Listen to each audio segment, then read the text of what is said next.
నమస్తే, welcome to 1TV news. ముందుగా బులెటిన్లో హెడ్లైన్ చూద్దాం.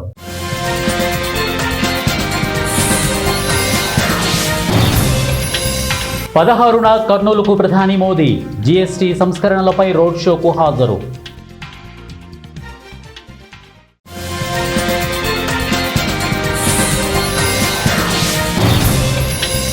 ప్రపంచ ఉగ్రవాద కేంద్రం పాకిస్తాన్, విదేశాంగ మంత్రి ఎస్ జయశంకర్.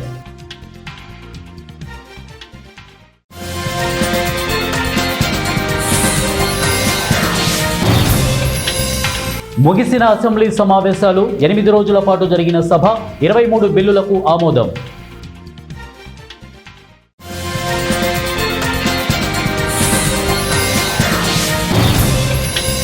శ్రీశైలం ప్రాజెక్టుకు రికార్డు వరద, 5.77 లక్షల క్యూసెక్కుల ఇన్ఫ్లో. బులెటిన్లో డీటెయిల్స్ చూద్దాం. ఉగ్రవాదాన్ని అధికార విధానంగా కలిగిన పొరుగు దేశం ప్రపంచ ఉగ్రవాద కేంద్రంగా నిలిచిందని విదేశాంగ మంత్రి ఎస్ జయశంకర్ చెప్పారు. ఉగ్రవాదాన్ని ఏమాత్రం ఉపేక్షించరాదని, ఉగ్రవాదులకు ఆర్థిక సహాయం అందకుండా చూడాలని ఆయన ఐక్యరాజ్య సమితి సర్వప్రతినిధి సభలో ప్రసంగిస్తూ చెప్పారు. ఉగ్రవాద మూలాలను ఉమ్మడిగా పెకలించి వేయాలని ఆయన ప్రపంచ దేశాలకు పిలుపునిచ్చారు. పహల్గామ్లో ఉగ్రవాదులు పాశవిక దాడి జరిపారని, ప్రతిగా భారత్ పాక్లోని ఉగ్రవాద శిబిరాలను ధ్వంసం చేసిందని చెప్పారు. గాజాలో శాంతి నెలకొనాలని, దీనికోసం భారత్ సహకరిస్తోందని అన్నారు. ప్రధాని మోదీ అక్టోబర్ 16న కర్నూలు, నంద్యాల జిల్లాలో పర్యటించనున్నారు. జీఎస్టీ సంస్కరణలపై ప్రజల్లో అవగాహన కల్పించడానికి కర్నూలు నగరంలో రోడ్ షో నిర్వహించనున్నారు. CM Chandrababu, deputy CM Pawan Kalyan, మంత్రి లోకేష్, ఇతర మంత్రులు, ఎమ్మెల్యేలు ర్యాలీలో పాల్గొంటారు.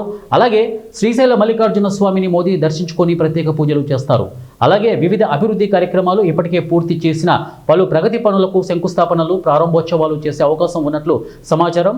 మోదీ పర్యటనపై సూచనాప్రాయంగా సమాచారం తెలిసినా అధికారికంగా షెడ్యూల్ ఖరారు కావాల్సి ఉంది. మోదీ పర్యటన వివరాలను మంత్రి లోకేష్ శాసన మండలిలో లాబీలో మంత్రులు, ఎమ్మెల్సీలతో ప్రస్తావించారు. కర్నూలు జిల్లా collector doctor A Siri, SP Vikrant Patil Orvakallu సమీపంలో ప్రధాని సభ ఏర్పాటుకు అనువైన స్థలం కోసం పరిశీలించారు. కర్నూలు నగరంలో నిర్వహించే భారీ ర్యాలీ రూట్ మ్యాప్ పైన జిల్లా యంత్రాంగంతో చర్చించినట్లు సమాచారం. అసెంబ్లీ వర్షాకాల సమావేశాలు వాడివేడిగా జరిగాయి. విపక్ష వైసీపీ ఎమ్మెల్యేలు సభకు హాజరు కాకుండా స్వపక్షమే విపక్షం అవతారమెత్తి సమస్యలపై గలం వినిపించింది. సమావేశాలు ఈ నెల 18న ప్రారంభమై 27తో ముగిశాయి. టీడీపీ, బీజేపీ, జనసేన సభ్యులు సభలో వివిధ ప్రజా సమస్యలు లేవనెత్తారు. టిడ్కో ఇళ్లు, పేదలకు ఇళ్ల స్థలాలు, ఆరోగ్యశ్రీ, కాలుష్య నియంత్రణ, రోడ్లు, వంతెనల దుస్థితి తదితర సమస్యలను ప్రస్తావించారు. అయితే కొందరు ఎమ్మెల్యేలు తమ వ్యక్తిగత ఎజెండా కోసం అసెంబ్లీని వేదికగా చేసుకోవడం, దీనిపై సీఎం చంద్రబాబు సీరియస్ కావడం చర్చనీయాంశమైంది. టీడీపీ ఎమ్మెల్యేలు బొజ్జల సుధీర్ రెడ్డి, కూన రవికుమార్, బోండా ఉమా వంటి వారు ప్రస్తావించిన అంశాలను సీఎం సీరియస్గా తీసుకున్నారు. ఇవన్నీ ప్రజలకు లబ్ధి చేకూర్చే కన్నా సభ్యుల వ్యక్తిగత అజెండాలకు ప్రాధాన్యమిచ్చేలా ఉన్నాయని అన్నారు. కృష్ణా బేసిన్లో ఎగువ ప్రాంతాల నుంచి భారీగా వరద నీటి ప్రవాహం పోటెత్తుతోంది. శ్రీశైలం ప్రాజెక్టుకు ఈ ఏడాది తొలిసారిగా 5 లక్షలకు పైగా క్యూసెక్కుల ఇన్ఫ్లో కొనసాగుతోంది. శనివారం రాత్రి 10 గంటల సమయంలో ప్రియదర్శిని, జూరాల ప్రాజెక్టు స్పిల్వే ద్వారా 5,03,100, ఇక సుంకేస్లో నుంచి 71,136, అంద్రి నుంచి 3,750 క్యూసెక్కులు, మొత్తం 5,77,986 క్యూసెక్కుల వరద ప్రవాహం ఉంది. దీంతో శ్రీశైలం ప్రాజెక్టు 10 గేట్లను ఒక్కొక్కటిగా ఎత్తి 20 అడుగుల మేర ఎత్తి స్పిల్వే ద్వారా 4,61,560 క్యూసెక్కుల నీటిని సాగర్కు విడుదల చేస్తున్నారు. అలాగే ఎడమ కుడిగట్టు జల విద్యుత్ కేంద్రాల్లో విద్యుత్ ఉత్పత్తి చేస్తూ మరో 64,695 క్యూసెక్ల నీటిని సాగర్కు వదులుతున్నారు. దీంతో శ్రీశైలం ప్రాజెక్టు నుంచి 5,26,255 క్యూసెక్ల అవుట్ఫ్లో కొనసాగుతోంది. ప్రస్తుతం శ్రీశైలం జలాశయంలో 882.5 అడుగుల వద్ద 202.0439 టీఎంసీల నీటి నిల్వ ఉంది. నాగార్జున సాగర్ 26 గేట్లను 10 అడుగుల మేర ఎత్తి స్పిల్వే మీదుగా 3,76,402 క్యూసెక్ల నీటిని విడుదల చేస్తున్నారు. ఇక విద్యుత్ ఉత్పాదనతో మరో 33,373 క్యూసెక్లు వదులుతున్నారు. సాంకేతికంగా భారతదేశం పరుగులు తీస్తోందని పార్వతీపురం ఎమ్మెల్యే బోనెల విజయచంద్ర అన్నారు. విజయనగరం రైల్వే స్టేషన్లో శనివారం జరిగిన ఉడాన్ అమృత్ భారత్ రైలు పచ్చజెండా ఊపి ప్రారంభించారు. ఈ సందర్భంగా బోనెల విజయచంద్ర మాట్లాడుతూ మోదీ అధికారంలోకి వచ్చిన తర్వాత సాంకేతికంగా భారత్ ప్రపంచ దేశాలతో పోటీ పడుతోందని చెప్పారు. వందే భారత్, అమృత్ భారత్ రైళ్లను సొంత టెక్నాలజీతో రూపొందించినట్లు పేర్కొన్నారు. ఈ కార్యక్రమంలో బీజేపీ జిల్లా అధ్యక్షుడు ఉపలపాటి రాజేష్ వర్మ, రాష్ట్ర కార్యదర్శి రెడ్డి పావని, రైల్వే అధికారులు, బీజేపీ నాయకులు, కార్యకర్తలు తదితరులు పాల్గొన్నారు. ఒక ఇంజిన్ నరేంద్ర మోడీ గారు అయితే, మరొక ఇంజిన్ చంద్రబాబు గారు అయితే, మరొక ఇంజిన్ జనసేనాని పవన్ కళ్యాణ్ గారని గర్వంగా చెప్తున్నా. ఈ కూటమి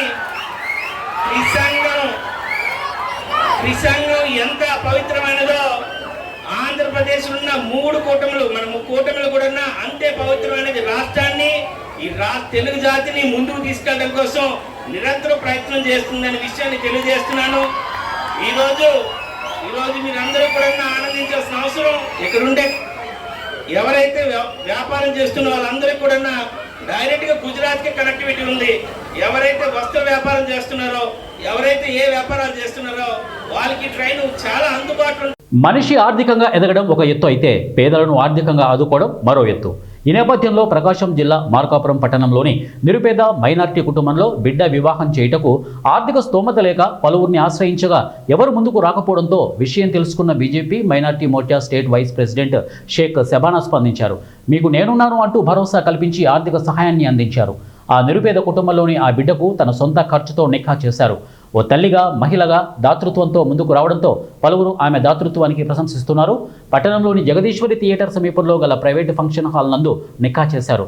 ఈ సందర్భంగా షబానా మాట్లాడుతూ తండ్రి పక్షవాతంతో తల్లి కూలికి వెళ్తూ ఆర్థిక ఇబ్బందులు ఎదుర్కొంటున్న ఆ కుటుంబానికి అండగా నా వంతు ఆర్థిక సహాయంతో నిఖా చేయడం జరిగిందని వారు తెలియజేశారు.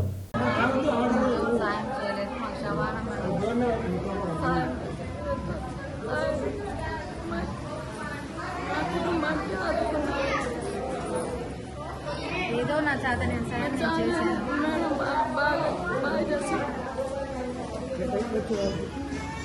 మేడం మాకు సహాయం చేసి బాగా చేసింది, మాకు అండగా నిలబడడం మేడం.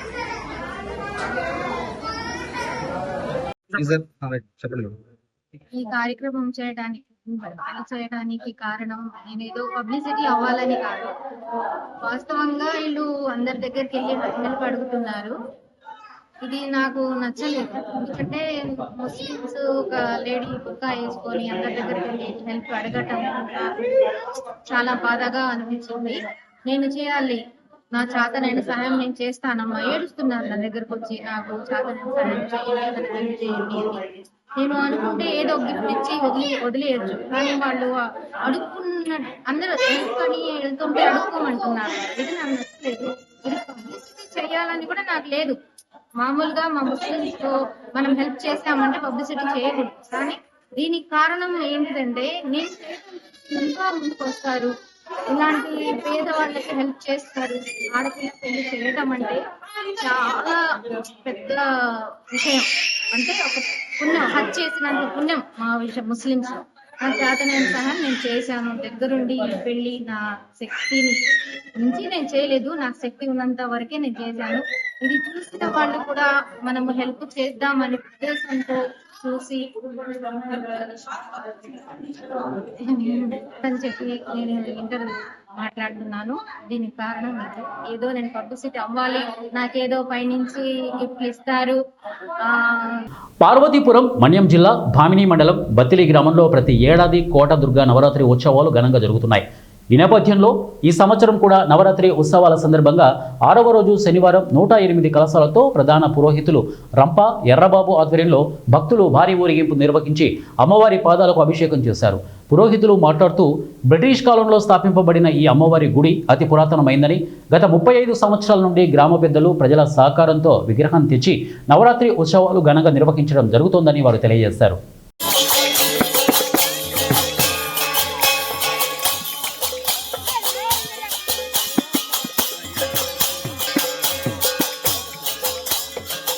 శ్రీ మహాగణాధిపతి నమః, శ్రీ దుర్గాదేవి నమః. ఈ గ్రామంలో వెలిసినటువంటి శ్రీ కోట దుర్గాంబ అమ్మవారు బ్రిటిష్ కాలం నుండి కూడా ఇక్కడ ఉంది. అయితే మన రాష్ట్రంలోని ఉండేటువంటి పోలీసు వాళ్ళు పూజ చేసినటువంటి దేవాలయాల్లో ముఖ్యమైనటువంటి దేవాలయం ఇదొకటి. పోలీసు వాళ్ళు మరి దసరా రోజు కూడా ఆయుధ పూజ ఇక్కడే చేస్తారు. వాళ్ళు చేసిన తర్వాతే మిగతా వాళ్ళందరూ కూడా పూజలు చేస్తారు. ఇది ఇంచుమించు 30-35 సంవత్సరాల నుండి కూడా అభివృద్ధి ప్రతి గ్రామ ప్రజల సహకారంతో, మరి చాలామంది జనం దీంతో కూడా సహకారంతో ఇంతవరకు కూడా అలా తీసుకురావడం. ప్రతి సంవత్సరం కూడా 9 రోజులు విగ్రహం తెచ్చి నవరాత్రి ఉత్సవాలు, హోమాలు, మరి రుద్రాభిషేకాలు, తర్వాత పార్వతీపురం పట్టణంలోని శనివారం మధ్యాహ్నం నుంచి కురిసిన వర్షానికి ప్రధాన రహదారులు, లోతట్టు ప్రాంతాలు జలమయమయ్యాయి. పార్వతీపురం ఆర్టీసీ కాంప్లెక్స్ ఇన్గేట్ వద్ద రోడ్డు చెరువును తలపిస్తోంది. ఇక సారికి వీధి ప్రధాన రహదారిలో మరియు బైపాస్ రోడ్డు షాపింగ్ కాంప్లెక్స్ సమీపంలో డ్రైనేజీ సరైన మార్గం లేకపోవడంతో వర్షపు నీరు నిల్వ చేరింది. అలాగే కొన్ని చోట్ల వర్షపు నీరు వెళ్లడానికి సరైన సదుపాయం లేకపోవడంతో జలమయమయ్యాయి. ఇప్పటికైనా శాఖ అధికారులు పట్టణంలో సరైన డ్రైనేజీతో పాటు డ్రైనేజీలో ఉన్న వ్యర్థ పదార్థాలు కూడా తొలగించి కల్పించాలని పట్టణ ప్రజలు కోరుకుంటున్నారు.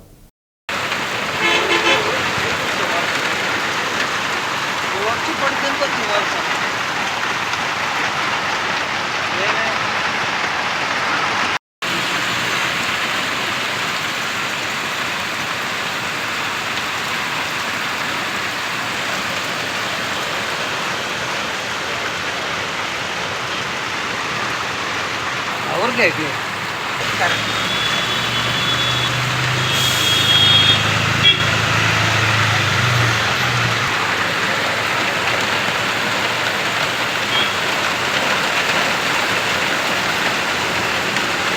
అనంతపురం జిల్లా కళ్యాణదుర్గం ఎమ్మెల్యే సురేంద్రబాబు చొరవతో కదిలిన రైల్వే శాఖ అధికారులు కమ్మదూరు మండల పరిధిలోని కదిరి దేవరపల్లి రైల్వే స్టేషన్ వరకు నడుస్తున్న తిరుపతి కదిరి దేవరపల్లి ప్యాసింజర్ రైలును కంబదూరు మీదుగా దొడ్డేహల్లి వరకు నడపాలని గత కొద్ది రోజుల క్రితం ఎమ్మెల్యే సురేంద్రబాబు కేంద్ర రైల్వే శాఖ సహాయ మంత్రి సోమన్కు విజ్ఞప్తి చేశారు. దీంతో స్పందించిన రైల్వే శాఖ సహాయ మంత్రి కమ్మదూరు మీదుగా దొడ్డేహల్లి వరకు ప్యాసింజర్ రైలు పొడిగించాలని అధికారులకు ఆదేశించారు. దీంతో రైల్వే సేఫ్టీ అధికారులు రైలు ఇంజిన్ సహాయంతో కదిరి దేవరపల్లి నుంచి దొడ్డేహల్లి కొరకు దాదాపు 20 కిలోమీటర్ల పైగా రైల్వే పట్టాల ట్రాక్ను పరిశీలించారు. రైల్వే ట్రాక్ పనులు పూర్తయినప్పటికీ కంబదూరుకు రైలు నడపడం లేదని ఎమ్మెల్యే దృష్టికి గతంలో ప్రజలు తీసుకువచ్చారు. దీనిని దృష్టిలో పెట్టుకుని ఎమ్మెల్యే కేంద్ర మంత్రిని కోరారు. దీంతో కదిలిన రైల్వే శాఖ ట్రాక్ పనులను పరిశీలించడంతో పాటు రైలు నడిపేందుకు శ్రీకారం చుట్టడంతో స్థానికులు ఎమ్మెల్యే అమిలినేని సురేంద్రబాబును, ఎంపీ ఎన్నికల లక్ష్మీనారాయణను అభినందిస్తూ హర్షం వ్యక్తం చేస్తున్నారు.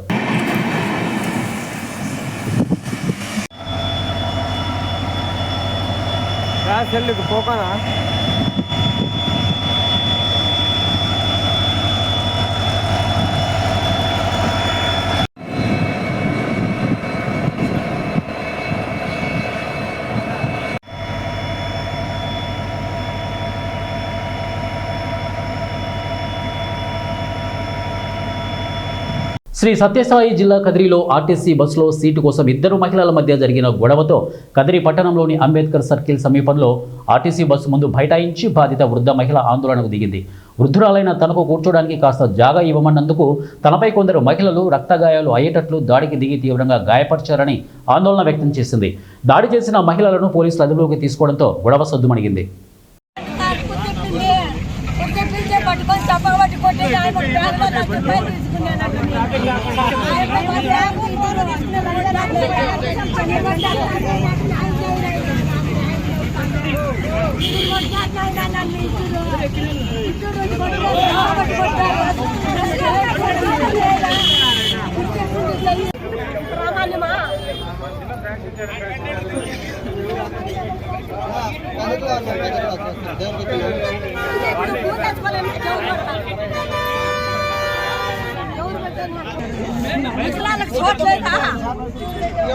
ముసలాళ్ళకు కొంచెం దారితో కూర్చోలేమా?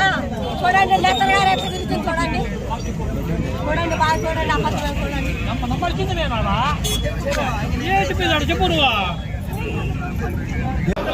గెలిపించి 15 నెలలవుతోంది. ఆర్బాటాలు ఫ్లెక్సీలు పెట్టించుకొనుడు నాకు ఇష్టం ఉండదని మల్కాజ్గిరి ఎంపీ ఈటెల రాజేందర్ అన్నారు. మల్కాజ్గిరి ఆనందబాగులో ఏర్పాటు చేసిన విలేకరుల సమావేశంలో ఆయన మాట్లాడుతూ గెలిచిన తరువాత రైల్వే అధికారులతో కలిసి ఫీల్డ్ విజిట్ చేశారు. వాటి మీద జీహెచ్ఎంసీ, రెవెన్యూ, పోలీసు వారితో సమన్వయ సమావేశాలు పెట్టుకున్నాం. ఇక ఆర్యూబీ, ఆర్ఓబీ నిర్మాణంలో కేంద్రం, రాష్ట్ర ప్రభుత్వాలు చెరిసగం నిధులు ఇస్తారు. కానీ రాష్ట్ర ప్రభుత్వం ఇచ్చే పరిస్థితి లేదని, మొత్తం కేంద్రమే ఇవ్వాలని కేంద్ర మంత్రిని కోరితే 100% నిధులు ఇవ్వడానికి ఆయన ఒప్పుకున్నారని చెప్పారు.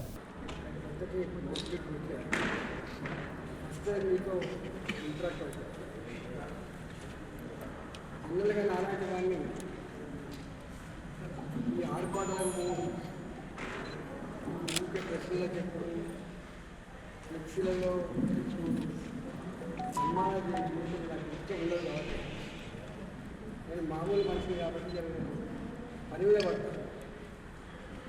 నన్ను మొట్టమొదటిగా గెలిపించిన తర్వాత నాకు అర్థమైన సమస్య ఏంటంటే రైల్వే నిలయం నుంచి మొదలుపెట్టి మొత్తం పార్లమెంట్ సెగ్మెంట్ ఎస్పెషల్లీ మల్కాజ్గిరి తర్వాత మేడ్చల్ అసెంబ్లీ ఇవన్నీ కూడా రైల్వే సమస్యలతో ముడిపడినటువంటి ప్రాంతం. రైల్వే నిలయం ఉంటుంది, రైల్వే ఆఫీసుల నిలయం ఉంటాయి, కార్ఖానాల నిలయం ఉంటాయి, అల్లుకొని పోతాయి మొత్తం రైల్వే లైన్ అన్ని కూడా ఈ సెగ్మెంట్. అనేక ఇటు 1 కిలోమీటర్ జామవుడు నేను చుట్టుకుంటూ పోయేదాన్ని నేను కళ్ళ చూసాను. మొట్టమొదటిగా నేను చేసే పని ఏంటంటే ఒక 1 డే 2 డేస్ హైదరాబాద్ జోన్కు సంబంధించిన సికింద్రాబాద్ జోన్కు సంబంధించిన 2 డిఆర్ఎంలు ఇంజనీర్లతో కలిసి ఫీల్డ్ విజిట్ చేస్తున్నాను. మేడ్చల్ కళ మొదలుపెట్టి మొత్తం అప్ టు మళ్ళీ ఎన్ఎఫ్సి దగ్గర ఉన్నటువంటి రైల్వే గేట్ వరకు అన్ని లైన్లకు సంబంధించిన మల్కాజ్గిరిలో 400 సంవత్సరాల చరిత్ర ఉన్న రామాలయంలో ప్రతి సంవత్సరం దుర్గా నవరాత్రి ఉత్సవాలను ఘనంగా నిర్వహిస్తున్నట్లు జీడి బాలచంద్ర గౌడ్ తెలిపారు. ఇక శ్రీరామ్ మందిర్ సేవా మండల ఆధ్వర్యంలో గత 10 సంవత్సరాల నుంచి దుర్గామాత ఉత్సవాలు ఘనంగా నిర్వహిస్తున్నారు. మల్కాజ్గిరి పాత గ్రామంలో స్వాతంత్ర్యం వచ్చినప్పటి నుంచి ఈ దేవాలయంలో వినాయక ఉత్సవాలను నిర్వహిస్తుండటంతో పాటు గత 10 సంవత్సరాల నుంచి దుర్గామాత ఉత్సవాలు ఇక బీడి సాయి కుమార్ గౌడ్ ఆధ్వర్యంలో నిర్వహిస్తున్నట్లు బాలచంద్ర గౌడ్ వివరించారు. తాతల నాటి నుంచి ఈ దేవాలయం వద్ద నవరాత్రి ఉత్సవాలు ఘనంగా ప్రత్యేక పూజలతో పాటు అన్నదాన కార్యక్రమాలు నిర్వహించడం ఆనాటి నుంచి చేయడం జరుగుతోంది. ఇక నవరాత్రి ఉత్సవాలలో అమ్మవారి దీక్షలు చేసిన వారు అమ్మవారిని కొని ప్రత్యేక పూజలు నిర్వహించిన భక్తులంతా దినదినాభివృద్ధి చెందడంతో సంవత్సరం భక్తులు భారీ ఎత్తున పెరిగి అమ్మవారి దర్శనానికి వస్తున్నారని బాలచంద్ర తెలిపారు.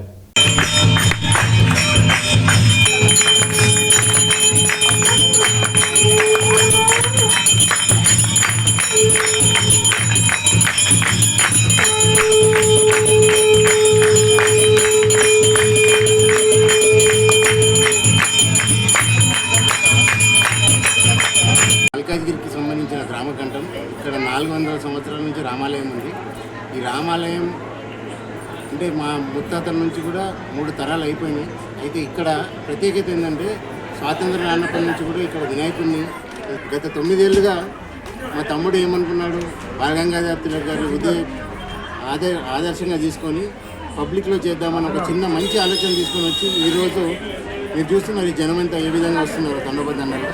ఈ విధంగా పొద్దున వాళ్ళకు భోజనాలు అరేంజ్ చేస్తూ సాయంత్రం అల్పాహారాలు అరేంజ్ చేస్తూ దిగ్విజయంగా ఈ కార్యక్రమం చేస్తున్నారు. ఇటువంటి చక్కని కార్యక్రమం చేస్తున్న మా తమ్ముడు సాయి కుమార్కి, అదే కాకుండా సమస్త భక్తజనానికి ఎల్లప్పుడూ అమ్మవారి ఆశీస్సులు ఉండాలని మనసారా కోరుకుంటూ ముఖ్యంగా మల్కాజ్గిరి ప్రజలకు దసరా నవరాత్రి శుభాకాంక్షలు. ఈరోజు శ్రీరామ్ మందిర్ సేవా మండల్ వారు ఆధ్వర్యంలో జరిగిన కార్యక్రమంలో ఈరోజు అమ్మవారు అన్నపూర్ణాదేవిగా దర్శనమిచ్చారు. ఇది 9వ సంవత్సరము మనము పెట్టుకొని జరపడం చాలా ఆనందంగా ఉంది. చాలామంది భక్తులు వస్తున్నారు, అమ్మ ఆశీస్సులు పొందుతున్నారు. అందరూ సుభిక్షంగా ఉండాలి, అందరూ మంచిగా ఉండాలని ఎల్లప్పుడూ కోరుకుంటున్నాం. శ్రీశైలంలో దసరా మహోత్సవాలు వైభవంగా జరుగుతున్నాయి. 6వ రోజు శ్రీ భ్రమరాంబికా దేవి కాత్యాయని అలంకారంలో భక్తులకు దర్శనమిచ్చారు. ముందుగా అమ్మవారి ఆలయ ప్రాంగణంలో ఏర్పాటు చేసిన ప్రత్యేక వేదికపై కాత్యాయని అలంకారంలో ఉన్న అమ్మవారికి పలు రకాల పూలతో అలంకరించి బిల్వ దళాలతో శాస్త్రోక్తంగా అర్చకులు, వేద పండితులు వేద మంత్రాలతో మంగళ వాయిద్యాల నడుమ సుగంధ ద్రవ్యాలతో ధూపదీప నైవేద్యాలతో పూజించి మంగళహారతులు ఇచ్చారు. శ్రీ భ్రమరాంబికా దేవి కాత్యాయని అలంకారంలో అలానే శ్రీ మల్లికార్జున స్వామి అమ్మవారు హంస వాహనంపై ఆసీనులను చేసి ప్రత్యేక పూజలు చేసి కర్పూర హారతులు ఇచ్చారు.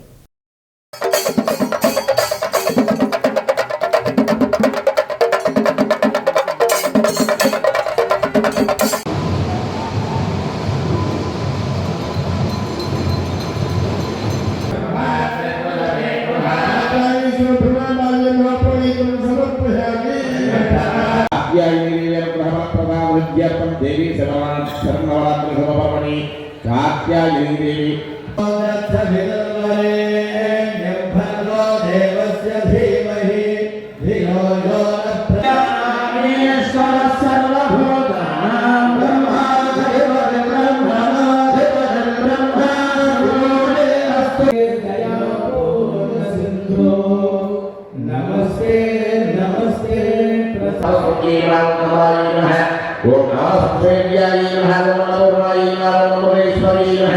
ఒడిశా నుండి విజయనగరం, బొబ్బిలి, పార్వతీపురం మీదుగా వెళ్లే అమృత్ భారత్ ఎక్స్ప్రెస్ రైలును పార్వతీపురం ఎమ్మెల్యే బోనెల విజయ్ చంద్ర విజయనగరం, బొబ్బిలి, పార్వతీపురంలో జెండా ఊపి ప్రారంభించారు.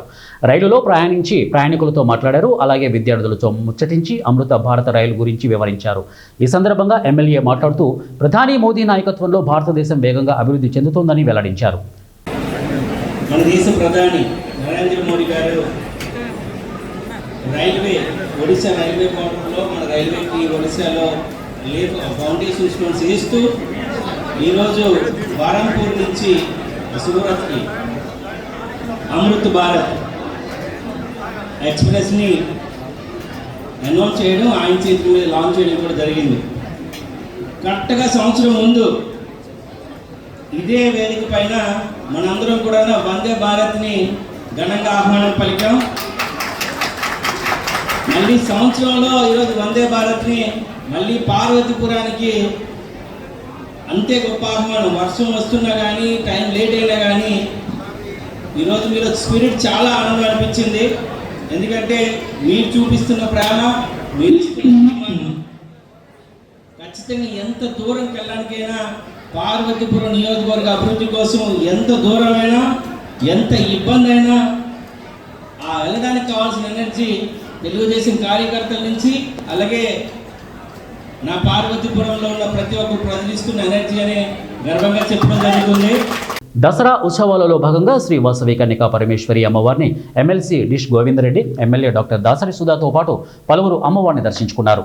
ఆర్యవైశ్య వర్తక సంఘం అధ్యక్షుడు కొండపల్లి చిన్న సుబ్బారావు, సెక్రటరీ శ్రీనివాసులు మరియు కమిటీ సభ్యులు, ఆర్యవైశ్య యువజన సంఘం వారితో పాటు పలువురు కమిటీ సభ్యులు వాసవిమాత సన్నిధిలో ప్రత్యేక పూజలను నిర్వహించారు.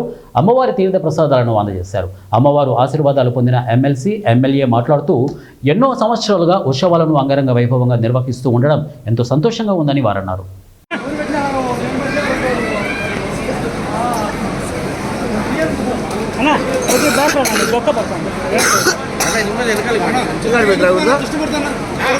అన్నీ తీసుకోవాలంటే తప్పదు. ఆస్తులు మాకేం అవసరం, ఆస్తులు అవి సొంతంగా సంపాదించిన ఆస్తులు అన్నమాట. స్వామి రండి.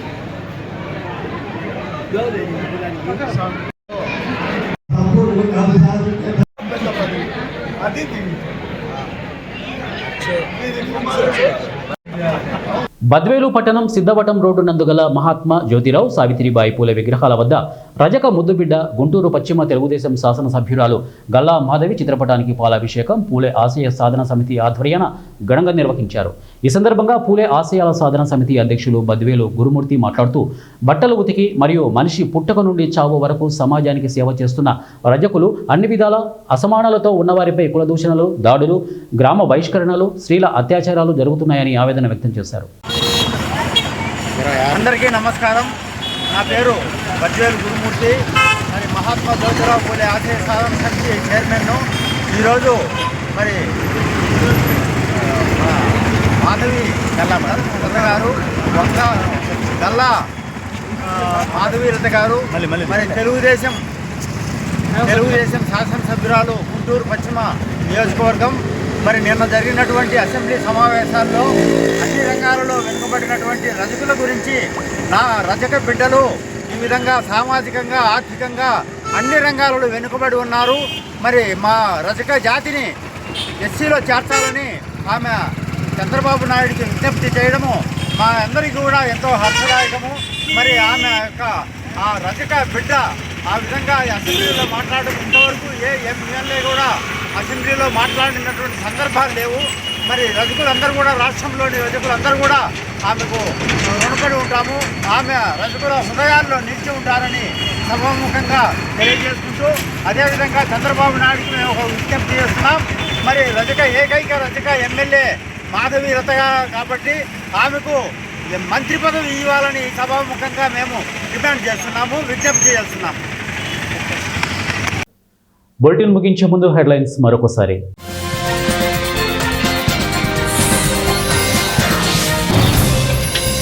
పదహారున కర్నూలుకు ప్రధాని మోదీ, జీఎస్టీ సంస్కరణలపై రోడ్ షోకు హాజరు.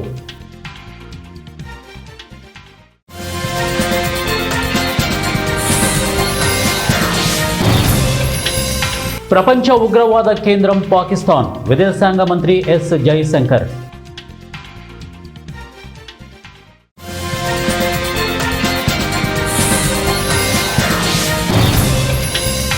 ముగిసిన అసెంబ్లీ సమావేశాలు. 8 రోజుల పాటు జరిగిన సభ. 23 బిల్లులకు ఆమోదం.